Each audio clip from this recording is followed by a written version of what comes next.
Turabashuje mwese bakunze b'ikiganiro ubuzima buzima.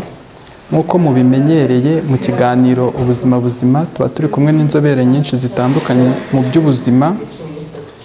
Kuri uyu munsi mushobora kwibaza ati mbese twagiye he? Mu kiganiro ubuzima buzima kuri uyu munsi twagiye kubarebera Dr. Professeur Mucumbitsi, akaba ari inzobere mu ndwara z'umutima ndetse n'indwara z'imigarura ndetse n'imijyana y'amaraso. Dr. Professeur Mucumbitsi akaba akorera kuri Deva Medical Center ku bitaro byitiriwe Umwami Faisal ndetse no ku bitaro bya Kanombe, ariko aho twamusanze ni kuri Deva Medical Center. Akaba ari ivuriro riherereye Nyarutarama ku ruhande rubusanyije na MTN. Dr. Professeur Mucumbitsi ni umuyobozi mukuru wa fondasiyo y'indwara z'umutima mu Rwanda, ndetse akaba n'umuyobozi mukuru w'ihuriro ry'indwara zitandura mu Rwanda, akaba n'umuyobozi wungirije w'indwara zitandura w'ihuriro ry'indwara zitandura muri Afurika y'Iburasirazuba. Mushobora kwibaza ati mbese kuri uyu munsi tugiye kuganira nawe iki? Kuri uyu munsi tugiye kuganira nawe uruhare rw'indwara zitandura mu cyorezo cya coronavirus. Nimujye kure, icyo tubararikiye ni ugukurikirana ikiganiro kugira ngo mubashe gusobanukirwa byinshi byimbitse.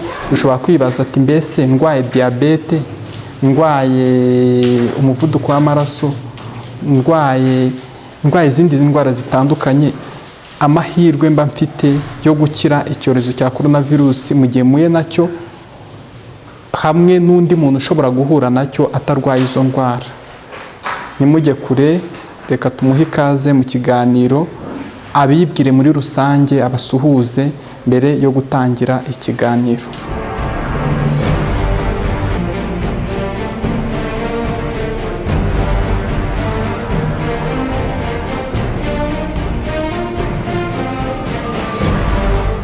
Murakoze, nitwa Joseph Mucumbitsi, ndi umuganga uvura abana cyane cyane ku ndwara z'umutima, ariko nkaba nyoboye na fondasiyo y'umutima mu Rwanda ndetse n'ishyirahamwe ry'imiryango irwanya indwara zitandura mu Rwanda, Rwanda NCD Alliance.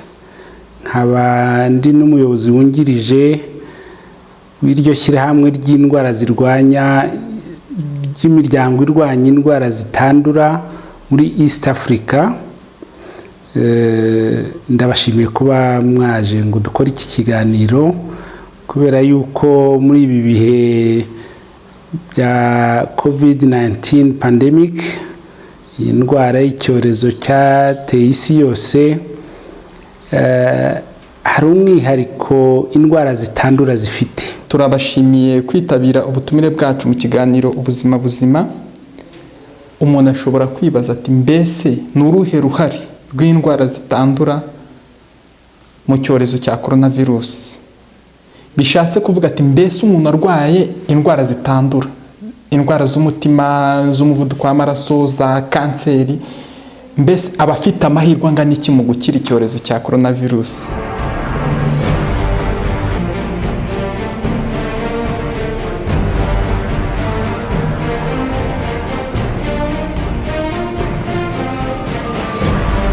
Umwihariko ni uko mu bushakashatsi kuva icyorezo cyatangira basanze iyo ndwara mu yagizeho ubukana bukomeye, 38% mw'abo barwayi bari bafite izindi ndwara bari basanganywe, cyane cyane indwara zitandura. Izaje ku isonga muri izo ndwara ni umuvuduko mwinshi w'amaraso, hypertension, ni diabete. Abari bafite umuvuduko w'amaraso muri ubwo bushakashatsi bari 24%, diabete 16%. Indwara z'umutima harimo n'izo mu mitsi itwara amaraso mu bwonko ariyo stroke, bari 8%. Abafite indwara z'ubuhumekero zirimo asima bari 4%. ndetse n'abafite indwara z'impyiko z'akarande 2%, naho kanseri nazo zari 2%. Murakoze cyane dogiteri ku busobanuro muduhaye bw'uruhare rw'indwara mu gukwirakwira cyangwa mu kwandura icyorezo cya coronavirus. Mbese nk'umuntu udukurikiye mu kiganiro ubuzima ashobora kwibaza ati mbese ni irihe janisha, ni nko kurihe janisha nk'abantu bashobora kuvuga ati nanduye corona, sindwaye diabete, sindwaye umutima, sindwaye kanseri, undi nawe yanduye corona, arwaye diabete, arwaye kanseri cyangwa arwaye umutima, ni nk'irihe janisha ry'abantu bapfa hagati yabo y'izo mpande zombi? Mu kindi cyegeranyo bakoze bareba noneho abapfuye bazize iyo COVID-19, basanze muri bo 8.4% bari bafite umuvuduko mwinshi w'amaraso mu bapfuye, 9.2% bari bafite diabete. ni ukuvuga mbese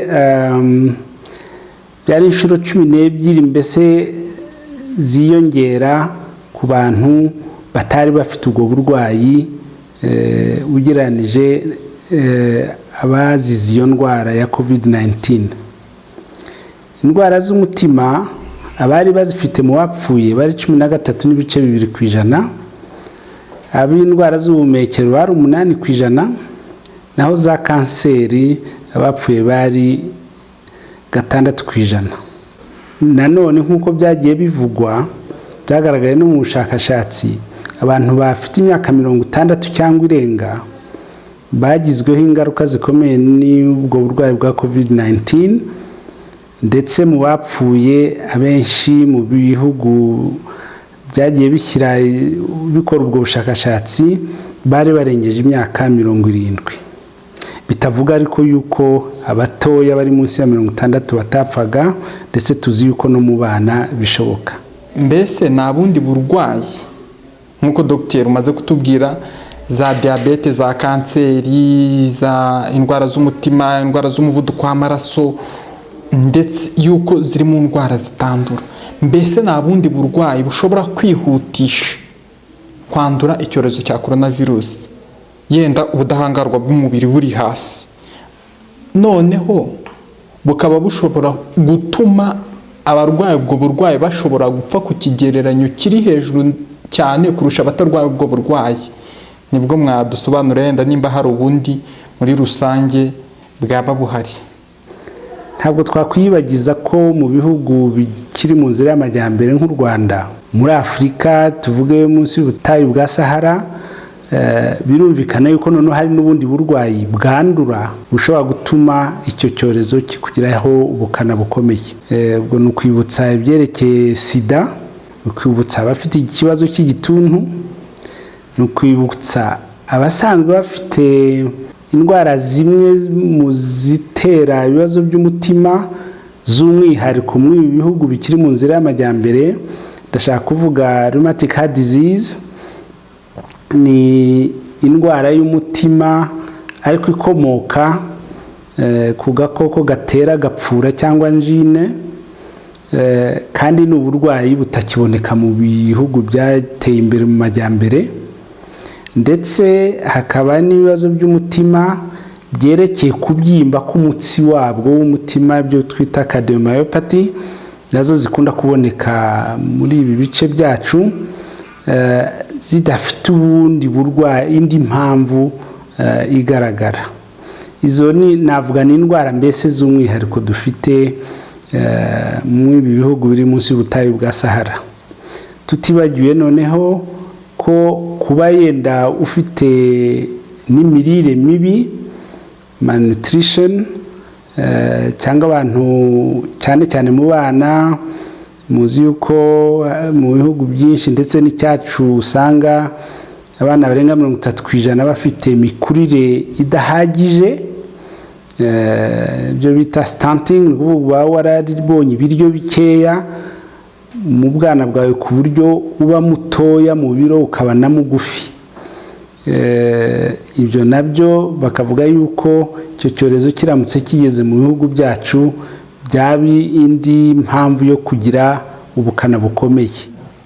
Dogiteri, twagira ngo noneho mubwire nk'abakunzi b'ikiganiro ubuzima buzima, mubabwire ati mbese ni nk'iyihe mibare y'abantu bashobora kuba bari barwaye izi ndwara zandura ariko nazo zidakira za karande muri rusange, sida, igituntu, noneho bakabasha guhitanwa n'icyorezo cya coronavirus ugereranyije n'abandi batazirwaye, ijanisha ryabo naryo?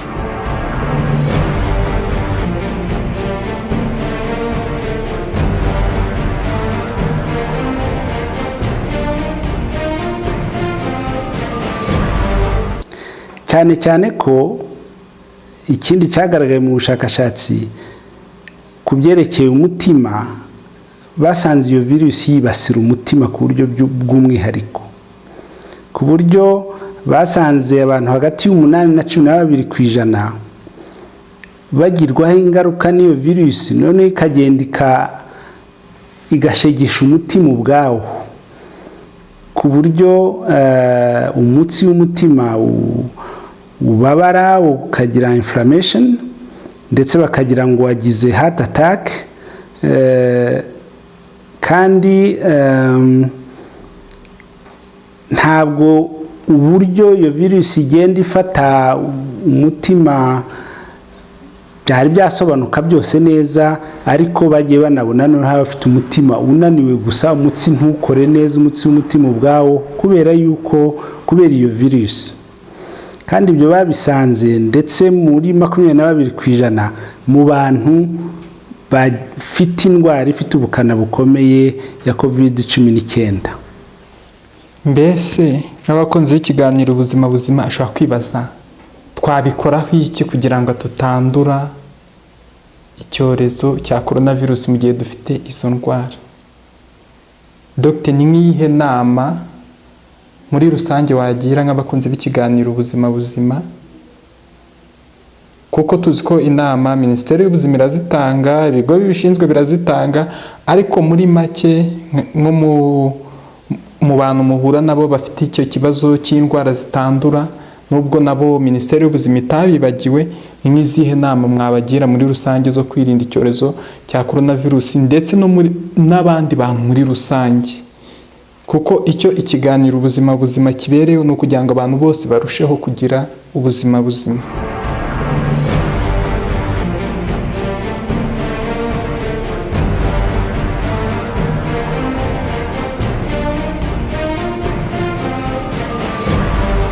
Ibyo ugomba kwitwararika birumvikana ni nk'iby'abantu bose, ni ukuvuga ibi byose by'uko ugomba mu kugenda mu nzira ugomba gushyiramo izo metero 2, wirinda ahantu hakoraniye abantu benshi, wambara agapfukamunwa n'amazuru ahantu hose, ukaraba kenshi bishoboka, wirinda kwikora ku munwa, ku mazuru cyangwa mu maso. Ibyo byose ni nk'iby'abandi bose bagomba gukora. Abantu benshi bashobora kwibaza ati mbese dusubiye inyuma gatoya kuri za ndwara zitandura, arizo diabete, kanseri, indwara z'umutima muri rusange nk'uko mwaminuje mu ndwara z'umutima, ni nk'ihe nama wagira abantu nk'umuntu wakwibaza ati mbese ni iki nakora kugira ngo nazarwara ziriya ndwara z'umuvuduko w'amaraso, indwara ziterwa n'umubyibuho ukabije? Mbese nimba muri rusange umubyibuho ukabije ari ikibazo, ushobora kugira ikindi kibazo ushobora gutera mu mubiri w'umuntu, mbese umuntu yabigenza gute? Ugomba kugira imirire myiza. Imirire myiza murabizi duhora tubyigisha, ni imirire ifite imboga nyinshi n'imbuto nyinshi, cyane cyane ko bizwi yuko iyo mirire ari ituma n'ubudahangarwa bw'umubiri bukomera bihagije.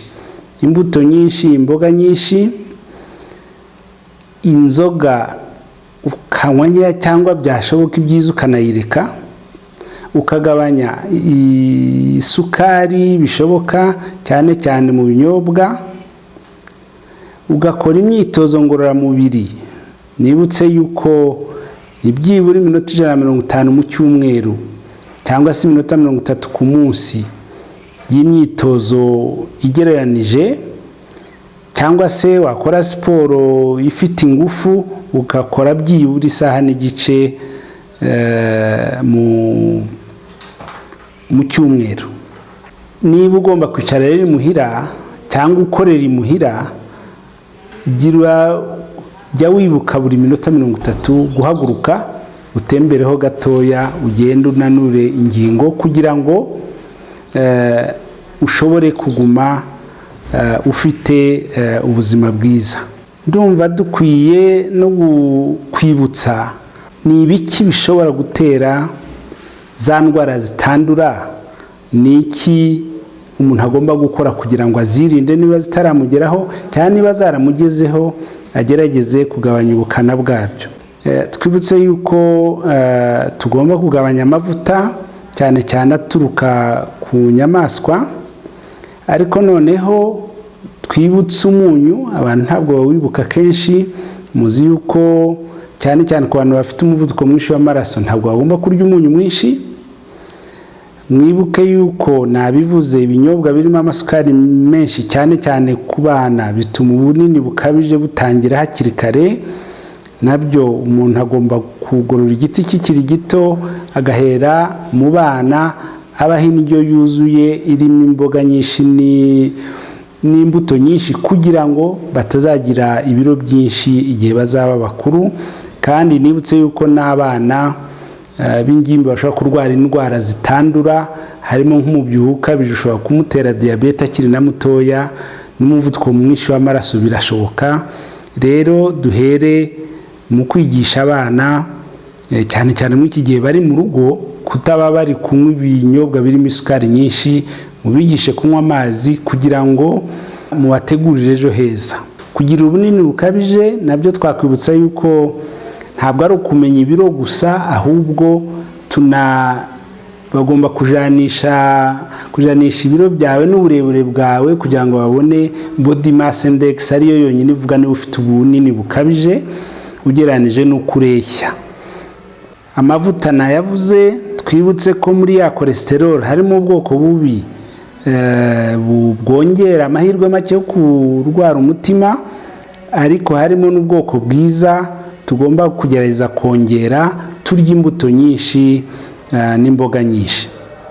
Diyabete nayo ijya mu murongo w'ibitera indwara z'umutima. Tutibagiwe noneho nuko iyo ufite mu muryango abantu bagize indwara z'umutima nk'umuvuduko mwinshi w'amaraso cyangwa bagize heart attack, nabwo biba byongera ikibazo wagira nawe amahirwe make yo kuzarwara indwara zitandura.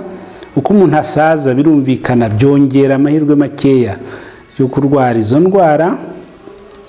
Hari abakunda kuvuga stress, ibintu byo guhangayika cyane cyane mu kazi cyangwa se muri za shuguri abantu babamo. Nibutse yuko stress yonyine idatera indwara z'umutima, ariko iyo uzifite, iyo usanzwe ufite umuvuduko mwinshi w'amaraso, birumvikana ko stress izatuma byiyongera.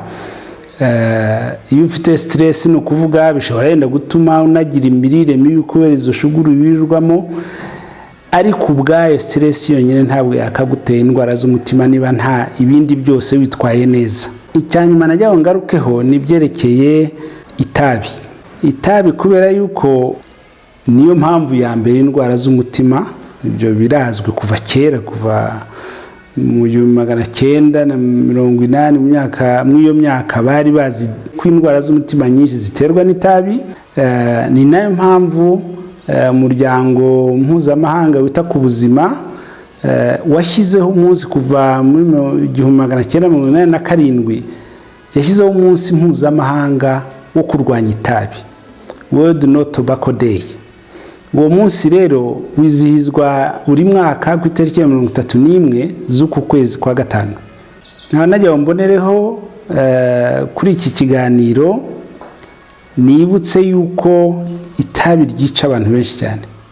Bavuga ko ari hagati ya miliyoni 7 n'8 z'abantu bapfa bifite isano n'itabi, byanyura ku ndwara z'umutima, byanyura kuri kanseri zitandukanye, byanyura ku ndwara z'ubuhumekero. Ibyo byose bitewe n'itabi. Insanganyamatsiko y'uyu mwaka kuri uwo munsi igamije kwibutsa abantu bose yuko abakora itabi, kampani zikora itabi, zitanga miliyoni zirenga 300 z'amadolari, 123 z'amadolari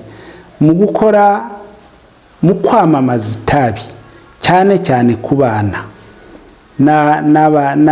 n'abangavu, kuko abangavu batangiye kunywa itabi hakiri kare, amahirwe make yo kuzakomeza kurinywa ariyongera, kuko mu itabi harimo uburozi, harimo ikintu bita nikotine ituma uhora yirarikiye ku buryo kubireka bigora. Kandi birazwi ko ubushakashatsi bwarakozwe hose yuko iyo uretse itabi, ya mahirwe ya myaka wari waragabanyije ku buzima bwawe kubera kuzapfa imburagihe kubera izo ndwara, wongera iyo risiko ukayigira 0 kubera yuko uriretse.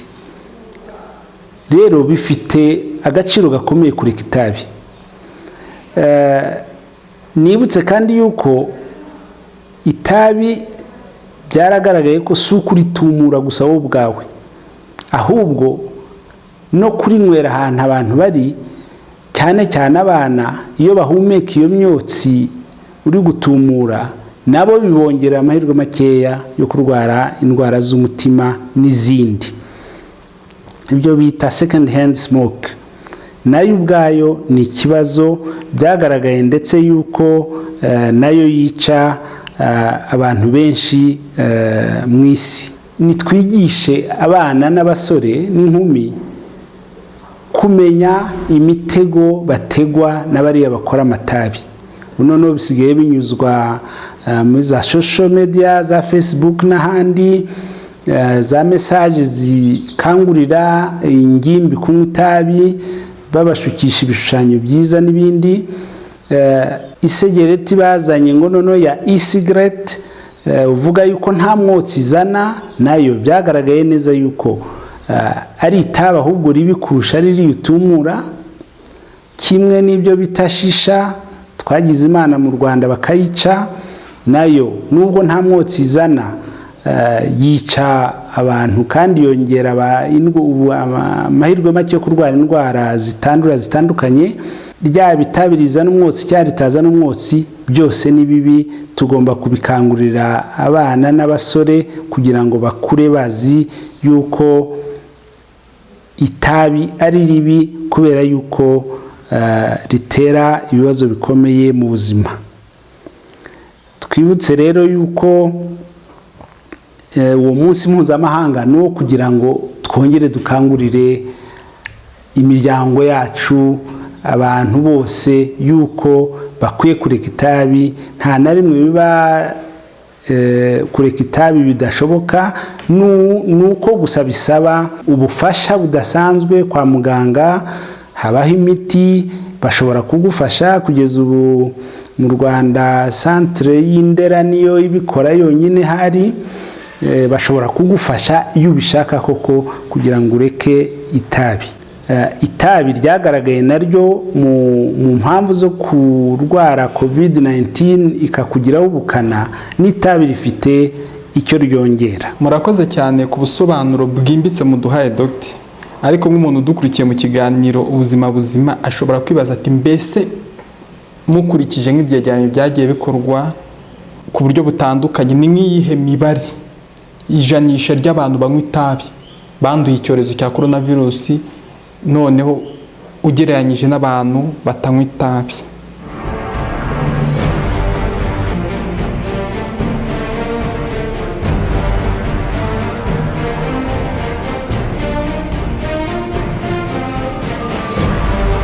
Mu bushakashatsi bwakozwe babonye ko hagati 7.6% na 6.5% mu barwayi bagiye mu bitaro kubera iyo ndwara, iyo mibare ni abanywaga itabi. Ntabwo ubushakashatsi buremeza neza niba itabi koko ari ryo ryatumye bajya mu bitaro cyangwa rituma bapfa kurusha abandi, ariko icyo cyaragaragaye yuko hari benshi mu bajya mu bitaro baba banywa itabi. Nibutse ko hari amakuru yigeze guca mu binyamakuru avuga ngo abanywa itabi ahubwo ntibakaraho. Ibyo bintu ni ukubeshya. Ubushakashatsi bwaragaragaye ntabwo kunywa itabi bishobora kukubuza kurwara COVID-19, ahubwo byatuma ikumerera nabi kurushaho. Niyo mpamvu dukangurira abantu ko uyu ari umwanya mwiza wo kureka itabi kurushaho, kuko usibye n'ibindi yagutera n'ibibazo yagutera by'ubuzima n'ubundi, ariko ubu cyane cyane by'umwihariko mu gihe cya COVID-19 bishobora gutuma iyo ndwara iramutse igufashe yakumerera nabi kurushaho, kubera yuko yongera uburyo bwo kurwara mu bihaha, kandi muzi yuko iyo virusi ahantu hambere ifata ni mu buhumekero, kandi byagaragaye yuko itabi rinagabanya ubudahangarwa bw'umuntu bwo kurwanya za virusi cyangwa izindi ndwara. Nk'uko mutubwiye ko hari umunsi mukuru wo kurwanya itabi, kugira ngo itabi ryo kugumya rigendagenda mu rubyiruko, umuntu ashobora kwibaza mbese ni nk'irihe janisha mu Rwanda, muri rusange mu Rwanda abanywa itabi biri kurihe janisha, ndetse nanone mu rubyiruko, nk'uko tubona mu rubyiruko yaba ahantu hose hatandukanye ushobora ugasanga abantu bari kunywa itabi. Mu rubyiruko ijanisha rimeze rite, naryo rihagaze rite mu kunywa itabi? Mwadusobanurira ibyo ku buryo burambuye.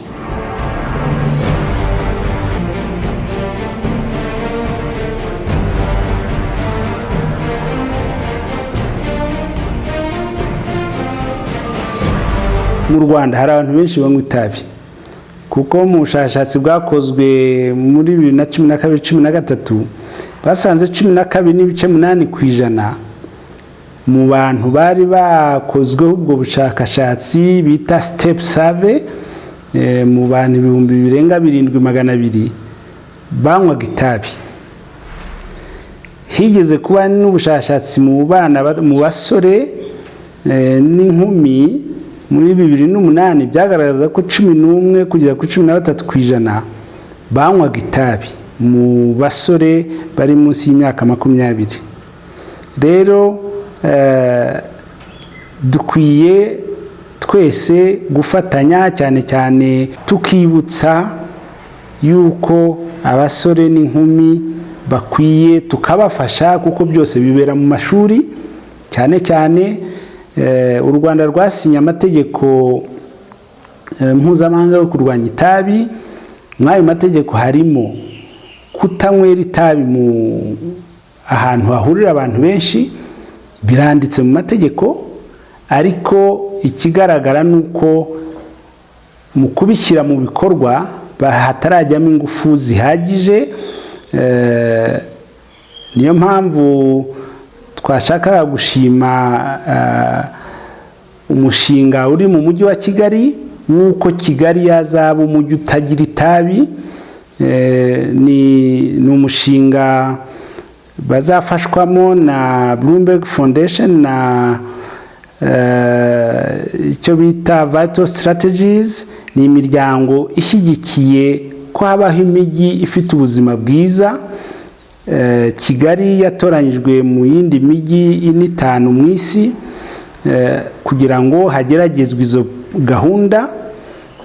Uwo mushinga rero wa Kigali Smoke Free City urahari, waratangiye. Ndakeka bari bahereye ku bushakashatsi kureba ukuntu abantu banywa itabi n'ayo mategeko kurirwanya uburyo ajya mu bikorwa.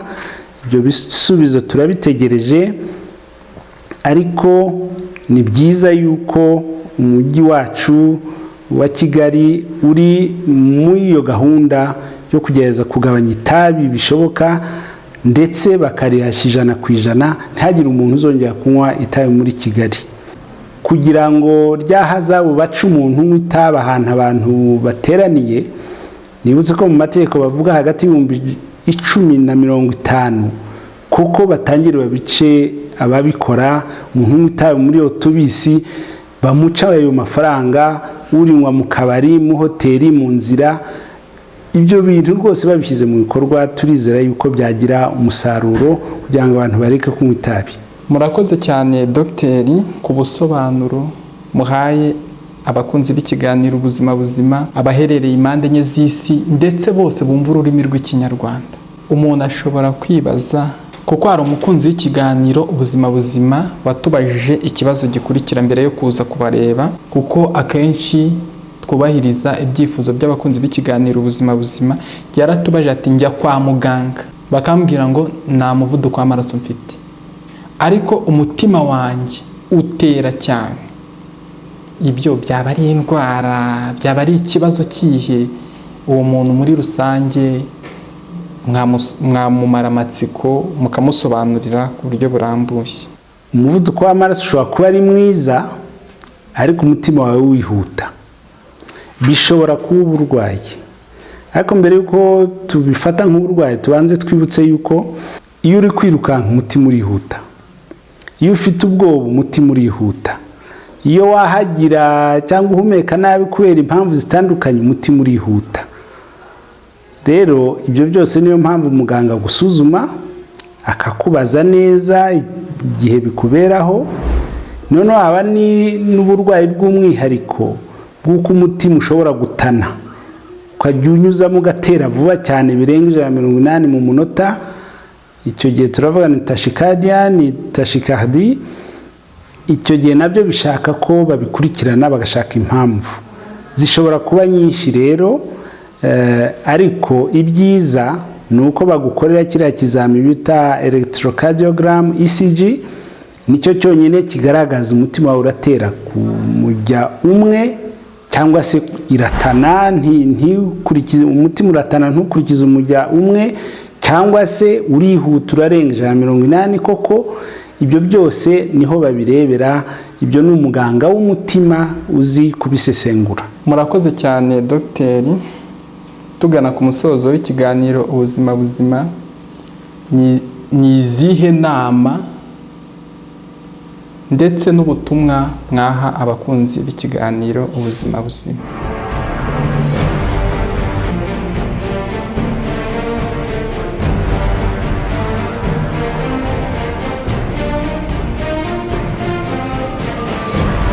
Bantu mwese baturarwanda mufite indwara z'akarande cyane cyane zitandura twazivuze, mwibuke yuko mushobora kwandura iyi COVID-19 vuba kurusha abandi. Mwibuke yuko iyo bagezeho ishobora kubagiraho ubukana bukabije bikabaviramo gupfa kurusha abandi.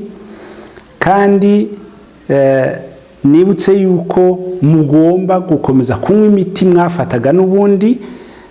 Ndabizi ko hari abashobora kuba bafite ibibazo byo kuba bagera ku bitaro cyangwa kujya kureba abaganga basanzwe babakurikirana. Ntibazabisuzugure ngo bavuge bazajya ari uko amayira afungutse, kuko bwa burwayi birumvikana wari usanganywe bishobora kukugiraho ingaruka kureka imiti. Ndetse nzi neza ko gahunda za Minisiteri y'Ubuzima na RBC zakomeje ku buryo iyo miti ikomeza kuboneka muri za klinike z'indwara zitandura. Hari abantu ngo bajya bagira ibibazo byo kugenda mu mayira, ariko akenshi hari n'abatubwiye ko n'abapolisi babafasha rwose bakabatwara mu modoka zabo iyo bibaye ngombwa. kandi turizera ko imodoka zigiye kongera kugenda. Nimwimenye rero, mukomeze munywe imiti babandikiye kandi mwirinde. Abadafite izo ndwara natwe dukomeze kugira ngo twirinde ibizitera byose, kandi ni ibintu 80% dushobora gukora bitagombera ikindi kiguzi.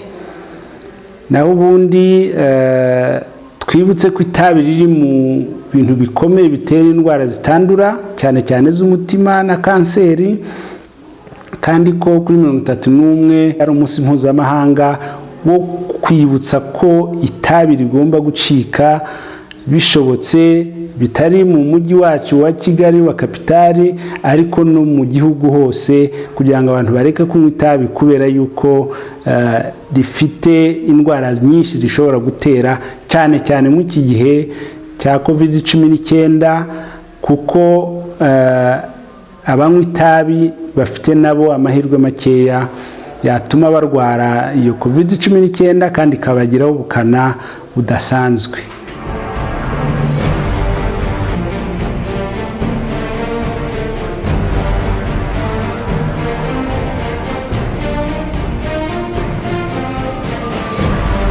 Tugana ku musozo w'ikiganiro ubuzima buzima, sitwabura gushimira Dr. Professeur Mucumbitsi waduhaye umwanya agasobanurira ndetse abakunzi b'ikiganiro ubuzima buzima nk'uko bisanzwe asanzwe yitanga kugira ngo abanyarwanda ndetse n'abatuye isi muri rusange bumve ururimi rw'ikinyarwanda bityo barusheho kugira ubuzima buzima.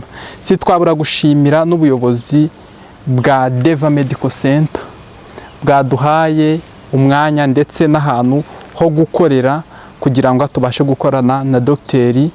Professeur Mucumbitsi, nabo akaba ari impano ndetse n'ubushake nk'uko bino bitaro bya Deva Medical Center bisanzwe birushaho guharanira icyatuma abanyarwanda bagira ubuzima buzima muri rusange ndetse naho biri impande zitandukanye z'isi. Reka tubashimire namwe bakunzi b'ikiganiro ubuzima buzima kuko muri ab'agaciro kuri twebwe, natwe icyo duharanira ni ukugira ngo mugire ubuzima buzima.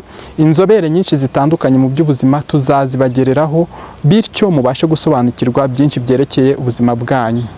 Icyo tubashishikariza kugira ngo tubashe kugumana mu biganiro byinshi bitandukanye by'ubuzima ni ugukora subscribe ndetse mukabikunda, mukabikundisha n'abandi, mukabisangiza n'abandi, bityo ibiganiro byose dukoze ntibijye bibacika ahubwo mujye muba abambere kubibona.